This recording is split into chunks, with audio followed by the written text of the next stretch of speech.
I'm pleased to announce that we have exceeded our target. More than $1.5 billion has been pledged today to respond to the humanitarian needs of those affected by the Syria crisis. This includes $184 million from non-governmental organizations and charitable groups from the Gulf region.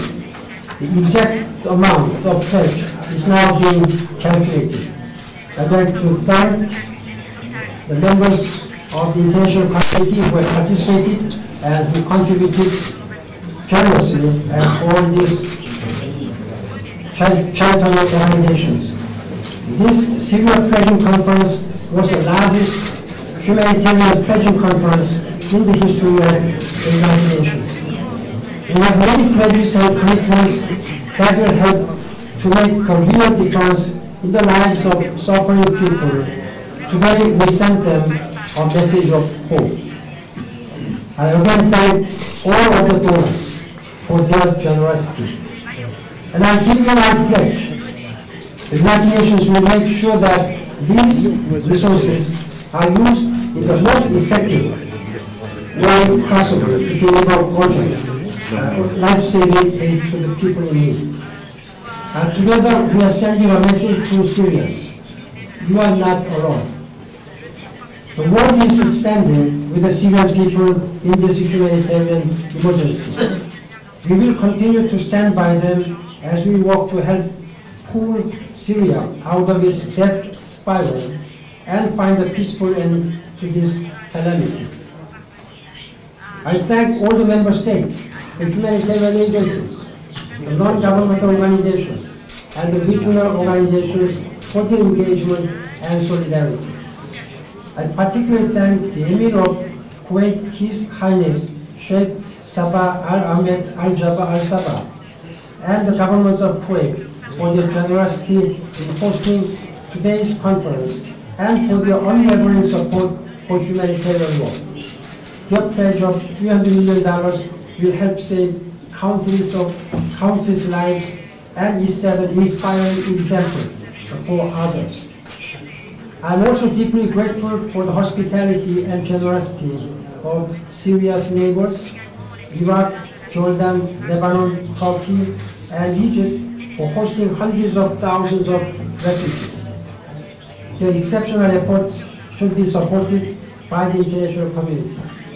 I also urge all the neighboring countries to uphold their commitment and responsibility to keep their borders open to all fleeing violence in Syria. Ladies and gentlemen, as we have heard and seen today, these are great. The Syrian people are enduring a living hell. After nearly 2 years of unrelenting violence, more than 60,000 people have been killed. More than 700,000 people have fled Syria, seeking safety in neighboring countries and beyond. This number is rising by the day. 1 out of 5 Syrians are in urgent need of humanitarian assistance. More than 1 out of 10 have fled their homes. The fighting is devastating schools, infrastructure, and Syria's cultural heritage. This is a political crisis.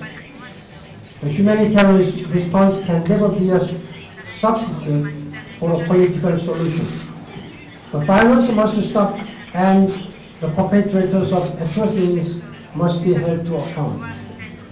As we search for political solutions, we cannot waste even a minute in our efforts to care for so many people who are so badly in need of help. We must address the humanitarian situation, which is catastrophic and getting worse. Many Syrians are living without the most basic services. Electricity and water are in short supply. About half the public hospitals and 1/4 of the schools have been damaged. Some children have lost 2 years of their education. There are reports of terrible sexual violence. The Palestinian and Iraqi refugee communities are among the most vulnerable and worst affected. People are fleeing for their lives and taking shelter wherever they can, in abandoned buildings, in schools, on construction sites exposed to rain and snow. A huge humanitarian operation in Syria starts with the Syrian people themselves. The UN humanitarian agencies have a very effective engagement with partners and the non-governmental organizations delivering aid on the ground in all of Syria's governorates. Despite all the challenges, the UN is doing its utmost to provide life-saving assistance to all in need throughout Syria and to all Syrian refugees in neighboring countries. The United Nations Office for the Coordination of Humanitarian Affairs is responding as quickly as possible. My emergency relief coordinator has just come from Syria, where she continued her stellar work on behalf of the country's people. The World Food Program has fed 1.5 million people. Nearly half of their aid goes to areas controlled by the opposition or elite state. UNICEF and the World Health Organization have helped vaccinate billions of children against measles and polio. UNHCR and its partners continue to support hundreds of thousands of refugees in neighboring countries. But the needs keep growing and we cannot keep pace. That is why this pledging conference is so important. It will enable us to do much more to reach those in need. Once again, I thank the government of Kuwait and to all the donors. And I thank you, the representative of media, for your courage in telling this tragic story and carrying the voices of Syrians to the world. Thank you very much. Shukran.